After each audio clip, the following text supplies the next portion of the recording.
여러분들 주식, 코인 다들 관심 많으시죠? 뭐 이걸로 크게 돈 벌어서 은퇴해야지 이런 분들도 많을 거예요. 근데 안타깝게도 욕심이란 욕심이고 어떤 야망을 품고 했다가 사기 피해를 당하신 분들이 정말 많으세요.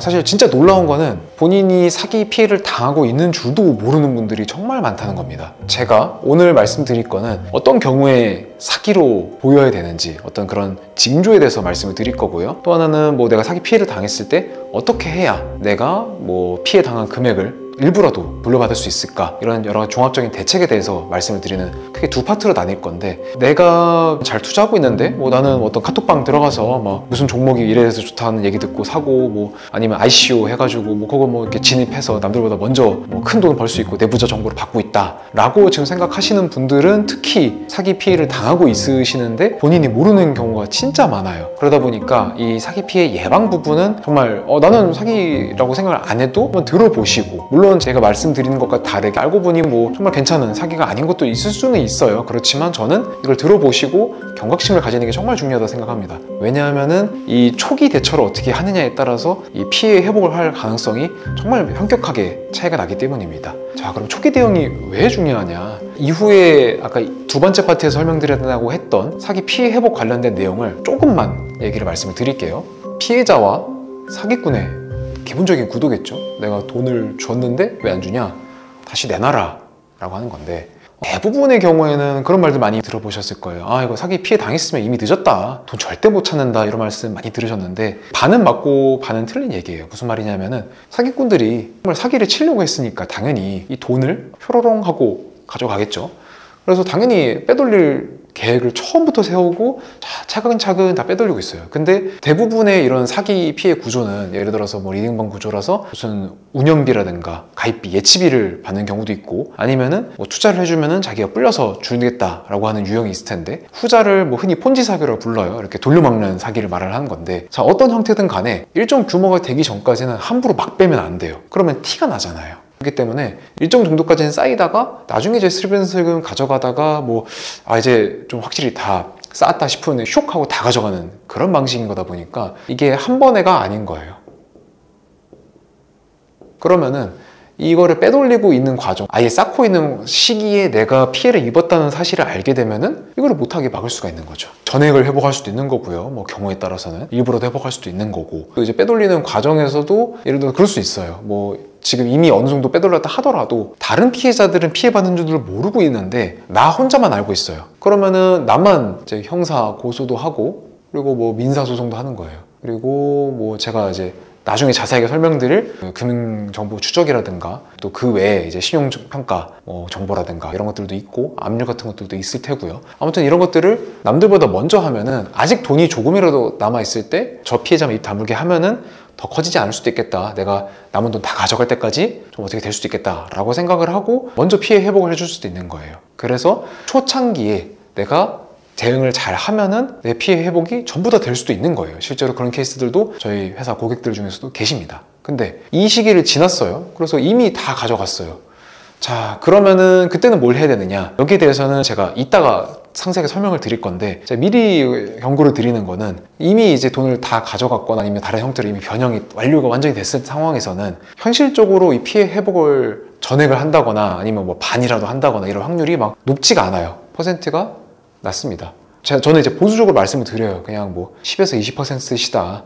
근데 이제 예를 들어서 내가 막 뭐 2억, 3억을 피해를 봤는데 변호사 비용 어느 정도 쓰고 피해 금액 뭐 곱하기 예를 들어서 20%로 할게요. 그러면은 뭐 4천만 원이니까 내가 조치를 취하면 얻을 수 있는 이익이 그냥 기대값으로 계산하면은 4천만 원이니까 변호사 비용을 뭐 얼마를 쓰고 뭐 그렇게 시간이 지나고 그런 리스크까지 감안했을 때 그래도 이익이긴 하십니다 라고 말씀을 드리는 건데, 기분 나쁘잖아요. 내가 뭐 10에서 20%고 나는 2억을 넣었는데 실질적으로 4천만 원의 이익이라고 하면은 이미 굉장히 힘든 상황인 거잖아요. 나머지 1억 6천 어디 갔어요.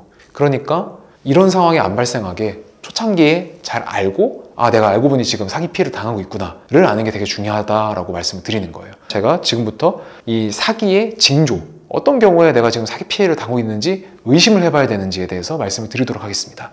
요거는 이제 주식이든 코인이든 아니면 그 외의 투자 자산이든 다 적용되는 얘기예요. 물론 뭐 이제 코인 같은 경우에는 예를 들어서 뭐 ICO를 한다, 흔히 이제 코인을 새로 발행할 건데 이런 식으로도 사기를 치는 경우들도 있어요. 뭔가 어려운 말들 쓰기 시작하면 사람들이 머리 아프잖아요. 그래서 뭐 원래는 뭐 코인으로 넣으셔야 뭘 해드리는데 저희가 이제 원화를 넣으면은, 우리 현금을 넣으면은 그거를 코인으로 바꿔서 뭘 해주겠다, 이런 식의 사기꾼들도 많아요. 본질은 똑같습니다. 우리 멤버십에서 뭔가 해주겠다, 소개를 해주면 거기에 대해서 뭐 또 소개비를 받을 수도 있는 거고, 아니면은 뭐 컨설팅을 해주겠다, 뭐 급등주 알려주겠다, 아니면은 뭐 우리 작전 세력인데 우리 세력에 동참하는 거다, 많습니다.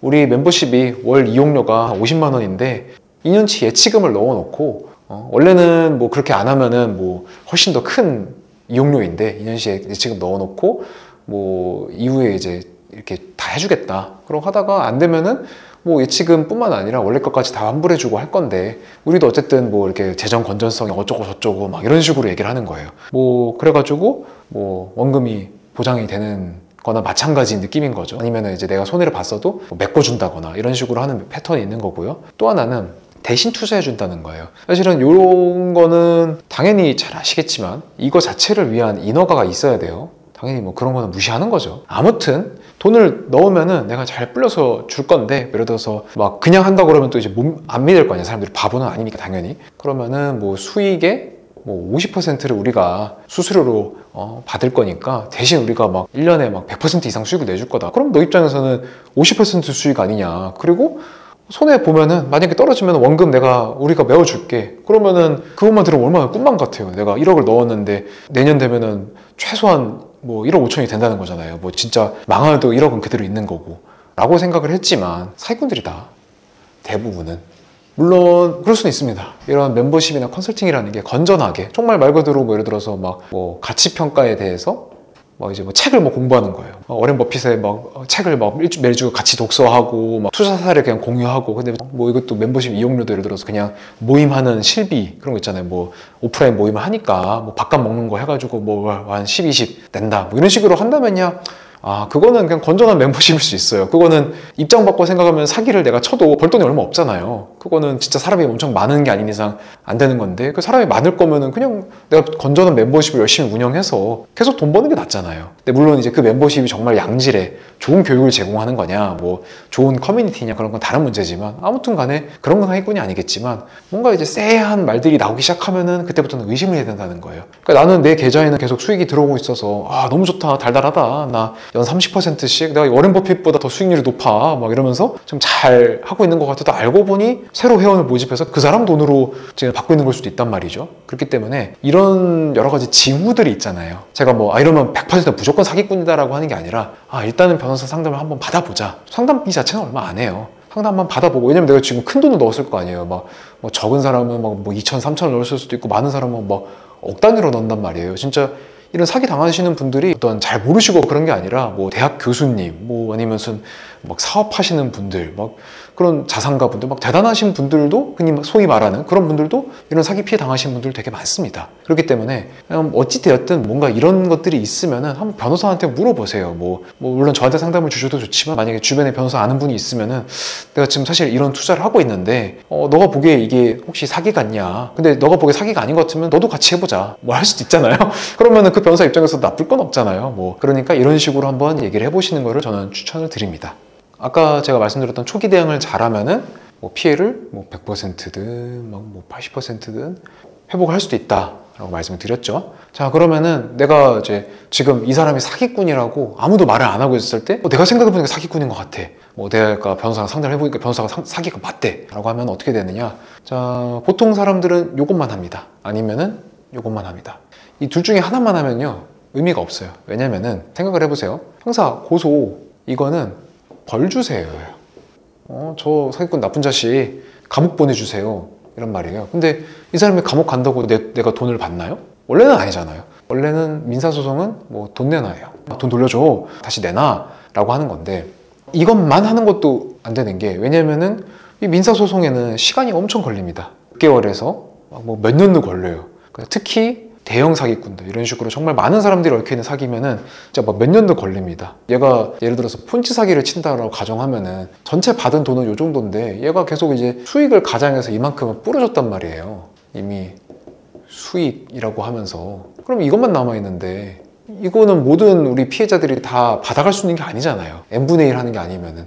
이렇게 해서 뭐 요거 이렇게 n분의 1만 받아가는 게 아니면은, 그러면 나는 내가 투자한 거는 요 정도인데 이걸 받고 싶으면 내가 먼저 받아가는 수밖에 없다는 거예요. 되게 단순한 진리죠. 사기꾼 입장에서는 형사 고소만 한 사람들보다는 이 모든 대처를 다 한 사람들에게 먼저 피해 회복해주고 싶은 생각이 들 수밖에 없잖아요. 자, 그렇게 됐을 때 특히 나만 알고 있을 때가 제일 중요한 거죠. 그럴 때는 요걸 다 하면서, 자, 가압류는 이제 이 사람이 재산이 뭐가 있을지, 예를 들어서 뭐 계좌가 있다거나, 뭐 예를 들어서 코인 쪽이면은 보통 거래소 쪽에 계좌가 있을 수도 있는 거고, 뭐 아니면 은행 계좌일 수도 있는 거고요. 그리고 금융정보 추적이라고 했는데 지금 이제 초기 단계에서 할 수 있는 걸 말씀드리는 거예요. 나중에 판결까지 받는 건 또 다른 게 있어요. 근데 아무튼 이거는 원칙적으로는 이 경찰, 검찰, 수사기관의 권한이 있는 거예요. 그래가지고 민사소송에서는 뭐 예를 들어서 내가 줄 돈 있다 하면서 이 사람이 뭐 돈이 어디 있을지 찾는다고 하면서 여기에 대해서 뭐 문서 제출 명령이니 뭐니 이런 절차들이 있어요. 금융거래 정보를 제공해 달라라는 뭐 이런 걸 요청할 수도 있고, 근데 이것도 좀 시간이 걸려요. 그래서 빨리 하면서 자금을 동결하는 거는 수사기관이 하는 건데, 수사관 분들이 바쁘다 보니까 우선순위가 밀릴 수 있어요, 내 사건이. 그럴 때 변호사가 조력을 하면서 적극적으로 금융정보 추적이 필요하다, 그리고 우리가 지금 보니까 뭐 얘가 무슨 계좌가 있고 뭐 이걸로 어떻게 뭐 자금 세탁을 하는 것 같다, 이런 식으로 하나하나 다 얘기를 하면은 수사관 입장에서는 그 말이 일리 있는 것 같아, 설득이 될 수 있고, 또 어떤 수사 포인트를 먼저 해야 될지 가이드라인이 제시가 되는 거잖아요. 물론 그 수사관님이 보시기에는 그거는 우리 고소인 생각이고 내가 보기에는 이쪽이 더 이런 계좌를 더 추적하는 게 맞는 것 같아 라고 하시면은 뭐 그쪽을 먼저 하시겠죠. 근데 어찌됐든 이런 부분에 대해서 중요한 어떤 가이드라인을 참고할 수 있는 거를 드린다 라는 측면에서는 훨씬 더 내 사건에 대해서 수사관이 신경 써서 잘해줄 수 있도록 만들어주는 겁니다. 초기 대응을 잘 어떻게 하느냐에 대해서 설명을 드렸는데, 그럼 초기 대응을 못했어요. 지금 나뿐만 아니라 다른 사람들도 사기꾼이라고 막 인터넷에 난리가 났어요. 뉴스도 나왔어요. 그 상황에는 어떻게 되느냐에 대해서 이제 설명을 드리도록 할게요. 그냥 제가 통칭 후기 대응이라 할게요. 그러면은 그 피해 회복 확률이 10에서 20%라고 뭐 저와 저희 법인의 이제 전문 변호사분들이 생각하시기에는 이 정도로 그냥 저희는 생각은 하고 있어요. 그렇게 높지는 않아요. 물론 이거보다 더 높은 경우도 있고 더 낮은 경우도 있을 수 있습니다. 근데 아무튼 그냥 대략적으로 일반적인 사건이라고 한다면은 이미 이제 사기꾼인 게 막 밝혀지고 난리가 났으면은 나만 대응하는 거 아니니까 내가 아무리 잘 대응한다 하더라도 확률이 막 높지가 않은 거예요. 그거는 엄연히 어쩔 수 없는 현실이고, 이거를 만약에 어떤 변호사가 나에게는 비법이 있다, 뭐 나는 뭐 경찰 쪽에 뭐 좋은 인맥이 있다, 내가 아는 진짜 뭐 검찰 뭐 부장 검사랑 내가 친해, 나한테 맡기면 확실히 걱정 없어 라고 말하는 사람은 뭐 저는 또 다른 뭐 생각하겠습니다. 아무튼 저 그렇게 생각해요. 그래서 현실적으로 말씀을 드리는 거예요. 근데 그러면은 이 수치를 들으면은 뭐야, 내가 이 정도 확률이면은 내가 그냥 마음 편하게 그냥 포기하고 그냥 내 일상 돌아가는 게 낫지 않냐 생각할 수도 있는데, 뭐 이게 금액이 작으신 분들은 그럴 수 있어요. 저는 뭐 그걸 말리지 않습니다. 예를 들어서 막 내가 한 1,000만 원, 이것도 물론 작은 돈은 아니죠, 큰 돈이죠. 1,000만 원 뭐 이렇게 사기 피해를 당하신 분들 같은 경우에는 내가 10% 20%면 우리 뭐 중학교 고등학교 수학 때 배웠죠. 뭐 기대값으로 따지면은 뭐 100에서 200만 원인데, 그럼 내가 변호사 비용을 들이면은 그보다 클 거 아니에요. 그러니까 이거는 안 하고 싶다, 뭐 진짜 뭐 저 사기꾼을 혼내주고 싶어서 하는 게 아니라 뭐 정말 내 어떤 현실적인 이해득실을 따졌을 때 하는 게 아닌 것 같다라고 하시면은 저는 그거 말리지 않습니다. 근데 막 1억, 뭐 2억, 막 3억 이런 엄청 큰 돈이 지금 늦었다 하더라도, 확률이 높지 않다 하더라도 이걸 기대값으로 바꾸면 얼마예요? 뭐 1,000에서 2,000, 뭐 3억이면은 막 6,000 이런 거잖아요. 기대값이 이 확률로 계산을 해도. 그러면은 변호사한테 일정 정도 비용을 주더라도 저는 대응을 하는 게 맞다고 봐요. 그리고 자, 이 후기 대응 관련해서는 일단 기본 골자는 똑같아요. 뭐 민사, 뭐 형사, 가압류 갑처 같은, 그리고 요거를 할 때 뭐 금융, 뭐 정보 추적을 촉구하는 것들 여러 가지 있겠죠. 근데 이거는 이제 아까 설명드린 거니까 이거 말고 후기 대응만의 또 다른 게 있는데, 여기 보시면은 이렇게 말씀을 드릴게요. 민사 판결문 있잖아요. 그러니까 민사소송을 해서 끝까지 이겼는데, 사실 판결문은 아시다시피 그냥 종이인 거예요. 원고 누구, 피고 누구, 막 얼마 줘라, 뭐 그 이유는 뭐뭐다 이렇게 쓰인 문서예요. 그냥 이게 돈으로 바뀌는 게 바로 강제집행이잖아요. 강제로 남의 돈을 돈으로 바꿔서 내가 집행을 한다는 것이 돈으로 가져간다는 건데, 자, 이 강제 집행을 할 수 있는 권리가 되는 원천이 뭐 집행권은 어쩌고 막 법률 용어는 제가 굳이 어려운 말을 쓰지 않고, 자, 이게 있으면은 신용정보 추적이 됩니다. 이거는 누구나 할 수 있나요? 아니요. 이거는 우리가 이제 흔히 그 채권 추심 업체 있잖아요. 뭐 무슨 신용정보나 자, 채권 추심 업체가 이 신용정보 조회를 하고 그 다음에 주기적으로 체크를 하는 거예요. 그런 건데, 이거는 이제 그런 채권 추심 업체로 어떤 특별한 인허가를 받은 회사들이나 아니면 법무법인들이 가능한데, 법무법인이라고 다 할 수 있는 게 아니라 저희가 제휴한 업체가 있습니다. 그래서 이거는 그 각 은행이나 뭐 무슨 저축은행 이런 데까지 다 연계가 되어 있는 시스템인 거예요. 그래서 여기서 자, 추정, 소유 부동산, 주거래 은행, 소득, 그리고 카드 사용 내역 이런 것도 볼 수 있는데, 이거 봐서 뭐예요? 라고 하는 건데, 이거는 제가 이제 아주 간단히 말씀드릴게요. 우리가 이런 판결문 같은 게 있어서 강제 집행을 하려고 봤는데, 이 사람이 내가 이제 거래를 이제 처음에 사기 당할 때 예를 들어 신한은행에 무슨 계좌에 넣었어요. 근데 얘가 신한은행 그 계좌에 갖고 있는 게 아니라 예를 들어서 막 지역 농협 있잖아요. 농협도 농협 중앙회가 있고 지역 농협이 있는데, 원칙적으로는 지역 농협은 다 법인격이 분리돼 있어요. 그러니까 말이 어려운데 각각 따로라는 거예요. 그래서 내가 압류, 무슨 추심명령 이런 걸 해도 지역 농협마다 다 따로 돼 있는 거예요. 여기 한다고 여기 효과가 있는 게 아니에요. 근데 얘가 아주 약삭빠르게 사람들이 잘 안 쓰는 자기가 원래 살던 지역이 아닌 전혀 엉뚱한 지역에 지역 농협에다가 계좌를 만들고 거기다가 보존할 수 있는 경우예요. 간혹. 그럴 때는 그 거래 내역을 보니까 추정 주거래 은행이 뭡니다 라고 나오잖아요. 그러면은 다른 피해자들은 모르잖아요, 지금. 그럼 여기 돈이 남아있을 수도 있는 거예요. 그래서 여기다 바로 딱 했는데 웬걸 돈이 나올 수도 있는 거고.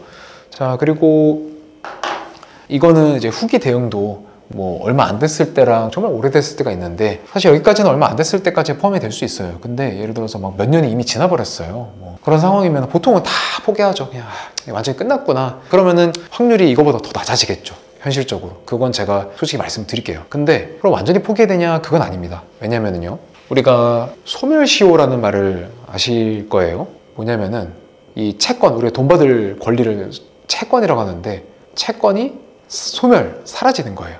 내가 1억 받을 판결문도 있는데 10년이 지나면은 그냥 없어지는 거예요. 판결문 어떤 거랑 마찬가지로 없어져요. 소멸해버려요. 자, 그러면은 사기꾼은 이걸 잘 알까요? 잘 모를까요? 매우 잘 알겠죠. 그럼 이 사람은 예를 들어서 돈을 잘 빼돌렸어요.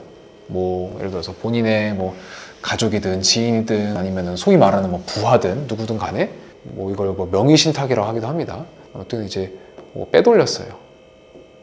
다른 사람의 돈으로 있는데, 근데 한 9년 11개월쯤 되면은, 그쯤 되면 이제 이 사람이 생각하겠죠. 나 감옥도 예를 들어 이미 다 갔다 왔어요. 감옥 갔다 왔고 판결문은 있지만 이제 한 달만 있으면은 이거 다 없어진다. 그럼 나는 이제 법적으로는, 도의적으로 길 지나가다가 두드려 맞을 수도 있겠지만, 법적으로는 나는 이제 소멸됐으니까 이제 끝났어 라고 안심하고 있을 수가 있단 말이에요. 그래서 빼돌린 거를 이제 나도 내 명의로 사고 싶어, 아파트도 사고 싶어, 내 이름으로 된 카드 쓰고 싶어 라고 할 수 있잖아요. 그래서 돌리는 경우가, 여러분 이거 들으면은 사기꾼이 그렇게 허술해 라고 생각할 수도 있는데, 진짜 있습니다. 이렇게 해서 회상 케이스들이 있어서 제가 말씀드리는 거예요. 그래서 할 수 있는데, 자, 이거를 제가 아까 말씀드린 이거 있죠, 신용조회, 이걸 그냥 주기적으로 그냥 하는 거예요. 그러다가 어떤 형태로 뭔가 지표가 바뀌어요, 갑자기. 추정 연소득이 확 오른다거나, 아니면 추정 부동산이 갑자기 생긴다거나, 뭐가 있습니다. 아니면은 카드사에 진 빚 그런 게 나오는데 갑자기 확 줄어든다거나 뭐가 있어요. 여러 가지 지표가 나타나기 시작하면은, 이 시점, 그 즈음에 다른 채권자들은 이제 잊고 있을 수 있는데 나는 휙 진입을 하는 거예요. 그래가지고 바로 아까 말씀드린 그것도 유효적절하게 어느 은행이나 어느 부동산에다가 내가 조치를 취해야 돈으로 바꿀 수 있을지를 더 정확히 알잖아요. 그래서 할 수 있다. 이거는 이제 사실 이것까지 상상하고 싶진 않죠. 진짜 9년 이런 것까지는 오바여도 진짜 5년 이 정도는 돼야 이 사람이 그래도 마음을 놓을 거 아니에요. 감옥을 가도 그래도 최소 2, 3년 갔다 올 텐데, 갔다 오고 나서 좀 시간이 지나야 안심하고 돈을 돌릴 거 아니에요. 근데 아무튼 제가 이 말씀을 드리는 거는 이 지경까지 안 왔으면 좋겠어요. 내가 지금 사기 피해 당하고 있는 거 미리 알고 잘 대응해서 회복했으면 좋겠습니다. 근데 이미 사기를 당했고 지금 내가 할 수 있는 거 막 형사 고소도 해서 감방도 가고 뭐 판결문도 받았는데도 안 돼서 나 진짜 이제 끝인가 보다 라고 하고 완전히 포기하시지는 마라. 끝까지 어떻게든 해보겠다. 뭐 그런 말씀을 드리는 겁니다. 자, 그래서 어쨌든 초기 대응, 뭐 후기 대응 중에서도 좀 이른 시기, 완전히 이미 지나가 버린 상황에서도 어떤 형태로든 실제 피해 회복을 얼마나 높은 확률로 얼마나 할 수 있을지 그 부분은 차이가 있지만 그래도 저는 끝까지 포기하지 마라. 할 수 있다. 뭐 어떻게든 해보자. 거기에서 제가 포기하지 않는 변호사라고 말씀을 드리는 겁니다. 그래서 여태까지 아까 말씀드린 것들 뭐 극초기 대응, 내가 사기꾼인지 모를 때 알고는 알게 됐을 때 남들은 모를 때 할 수 있는 거랑 그리고 사기를 당한 걸 남들도 알았지만 내가 남들보다 빨리 대응할 수 있는 거 아니면 이미 늦었지만 그래도 어떻게든 해보는 거 있는데 확률은 다를 수 있어요. 얼마나 높은 확률로 얼마나 피해 회복할 수 있을지. 근데 뭐 유명한 말이죠. Never give up. 절대 포기하지 마십시오. 물론 돈이 작고 내가 그런 어떤 상처와 괴로움을 잊고 그냥 내 일에 집중을 하는 게 훨씬 더 큰 수익을 만들 수 있고 어떤 생활에 집중하는 게 낫다라고 판단을 하시면은 포기하시는 거 알겠습니다. 그렇지만 큰 돈을 만약에 사기를 당하셨다 그러면은 이미 많이 상황이 악화됐다 하더라도 그 상황에서도 저는 끝까지 포기하지 않는 변호사 심포도 제가 끝까지 어떻게든 받을 수 있도록 물론 제가 해도 안 될 수 있어요. 그거는 제가 미리 말씀드립니다. 하지만 그래도 포기는 안 하셨으면 좋겠습니다. 이상으로 마치겠습니다. 끝까지 포기하지 않는 변호사 법무법인 심의 심준섭 대표 변호사입니다.